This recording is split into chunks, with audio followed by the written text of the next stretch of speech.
আসসালামু আলাইকুম দর্শক, কেমন আছেন সবাই? আশা করছি ভালো আছেন। দেখুন, এটি একটি ধানক্ষেত। কি সুন্দর, অসম্ভব সুন্দর একটি দৃশ্য। দেখুন সবাই,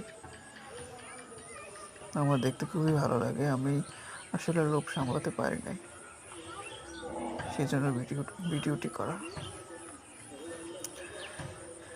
দেখছেন, এক পাশে হলো ঘর, আরেক পাশে হচ্ছে নদী, আরেক পাশে হচ্ছে খেলার মাঠ, মাঝখানে এই ধানক্ষেত।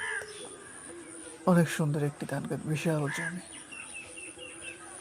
অনেক বড় একটি ধানক্ষেত জমি। দেখুন সবুজ, কি অসাধারণ দৃশ্য। এটি আসলে সরাসরি না দেখলে বুঝতে পারবেন না এত সুন্দর একটি দৃশ্য। খুবই সুন্দর একটি দৃশ্য, খুবই সুন্দর ধানক্ষেত, বিশাল। দেখুন কত সুন্দর।